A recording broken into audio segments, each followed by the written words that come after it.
மேடையில் ஏற்றிருக்கக்கூடிய சான்றோர்களையும் வணங்கி அவர்களுக்கும் என்னுடைய வணக்கத்தை தெரிவித்துக் கொள்கிறேன். நேரம் கருதி சுருக்கமாக பேச வேண்டிய சூழலில் இங்கே பேராசிரியர் அன்பழகன் அவர்கள் நிறைய எனக்கு தெரிஞ்சவங்க நிறைய பேருக்கு எல்லாருக்கும் சொல்லணுங்கிற ஆசை இருக்கு. நேரம் கருதி நேரடியாக நூலுக்குள்ள போறேன். பெரும்பாலும் பேராசிரியர் ஏழுமலை அவர்கள் நிறைய நூல்களை செய்திருக்கிறார் தெரியும். 2 நூல்கள் கூட நான் அணிமுறை இயக்கம் கற்றுக் கொடுத்திருக்கேன். அவருடைய பங்களிப்பும் மகத்தானது. ஒரு குடலையை அழகாக மடித்து வைத்தது போல உரைநடைகளை மடித்து வைத்த கவிதை எளிய கவிதை. எளிய உரைநடைகளை கவிதை வடிவில் பாரதி சொன்ன போல இலகு கவிதையாக இளைஞர்களுக்கு தன்முனைப்பை ஏற்படுகின்ற வரை தன்னுடைய எழுத்து பணியை அவர் தொடர்ந்து ஆட்சி வருகிறார். பக்தியை பற்றியும் எழுதுகிறார், பகுத்தறிவை பற்றியும் எழுதி வருகிறார். அவருடைய நூல்களை நம்ம வகைமைப்படுத்தி பார்க்கிற பொழுது இறை உணர்வு சிந்தனைகளும் இருக்கிறது, பகுத்தறிவு சிந்தனைகளும் இருக்கிறது. சிறுவர்களுக்கும் இருக்கிறது, முதியவர்களுக்கும் இருக்கிறது. அத்துணை சிறப்பு பெற்ற பேராசிரியர் பெருந்தகை அவர்களுடைய நூல் வரிசைகளில் கணித மேதை ராமானுசம், சீனிவாச ராமானுசம் என்கிற பொறுமையிலான ஒரு நூல் மிகச் சிறந்த ஒரு வரலாற்று நூலாக விளங்குகிறது. பெரும்பாலும் கணிதம் சார்ந்த நூல் இயற்றப்பட்டிருக்கிற அந்த வரலாற்று நிலையை பார்க்கும்போது தமிழுக்கு எப்படி மரபு கவிதை உண்டு, தமிழுக்கு எப்படி புதுக்கவிதை உண்டு, தமிழ் கவிதை வரலாறு உண்டு போல தமிழ் மரபு சார்ந்த கணிதத்துக்கும் ஒரு வரலாறு உண்டு. ராமானுசம் அவர்களை தமிழ் கணித மரபில் வைத்து பார்க்கக்கூடிய ஆக சிறந்த ஒரு அறிஞர். இதுக்கு முன்பே நமக்கு தெரியும்,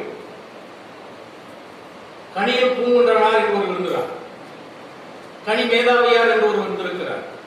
கணக்கதிகாரங்கள் எல்லாம் எழுதி குவிக்கப்பட்ட தமிழ் சமூக மரபில் கணிதத்தினுடைய தொடர்ச்சியாக இருக்கக்கூடிய ஒரு ஆளுமையாக அவர் நம்ம பார்க்க முடிகிறது. அது ஏனோ தெரியவில்லை, நம்முடைய தமிழ் சமூகத்தில் சிறந்த ஆளுமைகள், உலகம் போற்றும் உத்தமர்கள் குறைந்த வயதிலேயே இறந்துவிட்டார். தமிழொலி 40 வயது, பட்டுக்கோட்டையார் 29 வயது, பாரதி 38 வயது, இவர் 32 வயது. இந்த கணித மேதை ராமானுஜனுடைய வாழ்க்கை வரலாற்றை ஒரு நூலாக செய்கிற பொழுது ஆசிரியருக்கு எதிர்கொண்டிருக்கிற அந்த சிக்கல்கள் என்னென்ன இருந்தது அப்படின்னு சொன்னா, முதல்ல கணித மேதை ராமானுஜனுடைய வாழ்க்கை வரலாற்று தரவுகளை சேகரிக்கணும். அது உண்மை தன்மை தரவுகளா இருக்கும். இன்னொன்னு, கணித மேதை ராமானுஜனுடைய வாழ்வியல் சார்ந்த அக வாழ்வியலை, அவர் சார்ந்த வைணவ மரபு சார்ந்த அந்த பாராயம் சார்ந்த விஷயங்களை எல்லாம் தொகுத்து தரணும். இன்னொன்னு, அவர் எந்த துறையில் ஆர்வமை பெற்றிருக்கிறாரோ அந்த துறையை சார்ந்த புலமையை ஒரு கவிதைக்கு கொண்டு வரணும். இன்னொன்னு மிக முக்கியமானது, இந்த 3 விஷயங்களையும் அவருக்குள்ள எடுத்துக்கிட்டு அந்த ஆசிரியருடைய ஆளுமையாக தனித்தன்மையாக எடுத்துரைப்புல கொடுக்கணும். இந்த 4 விஷயங்களும் தான் அவர் எதிர்கொண்டிருக்கிற சிக்கல். இந்த 4 விஷயத்தையும் மிக சிறப்பாக கையாண்டிருக்கிறார் என்பதுதான் இந்த நூல் முழுமையை நான் பார்க்கிறேன். கணிதத்தை பற்றி இங்கே பேசிய சான்றோர்கள் சொல்லியிருக்கிறார்கள், அவருடைய வாழ்வியலை பற்றி சொல்லியிருக்கிறார்கள். ஏறக்குறைய 41 அறிஞர் பெருமக்களை அவரோடு வாழ்ந்து சந்தித்த நபர்களினுடைய பட்டியலை உள்ள கொடுத்திருக்கிறார். கவிதைகளோட இருக்குது. கும்பகோணத்தை தொடங்கி, காங்கேயம் பள்ளியில் தொடங்கி, கும்பகோணம் கல்லூரியில் தொடங்கி, பச்சைப்பன் கல்லூரியில் தொடங்கி, மாநில கல்லூரியில் கணித பேராசிரியர்களை சந்தித்து அவருடைய ஆளுமையை வளர்த்து இங்க இருக்கிற துறைமுகத்தின் வழியாக தமிழகம் முழுவதும் அறியப்பட்டு இங்கிருந்து வெளிநாடுகள் சென்று அங்கேயும் தன்னுடைய காலம் பதித்து வந்திருக்கிற மிக பெரும் ஒரு ஆளுமையை இதை பட்டியலிட்டு நூல் முழுக்க கொடுத்திருக்கிறார்.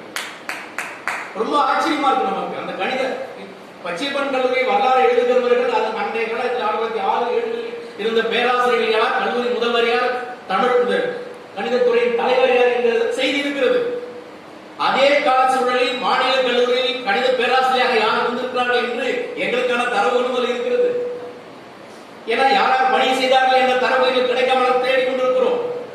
எங்களுக்கான தரவுகளும் இந்த நூலிலே கிடைத்திருப்பது அரிதாக இருக்கிறது. ஆக ஒரு தரவுகளை எடுத்துக்கொண்டு அதை செம்மைப்படுத்தி ஆற்றொழுக்காக வரலாற்று நேராக கொண்டு வந்து ஒரு கவிதையிலே வெளிப்படுத்துவது என்பது மிகப்பெரிய காரியம். அதை சிறப்பாக செய்திருக்கிறார். அடுத்தது அவருடைய வைணவ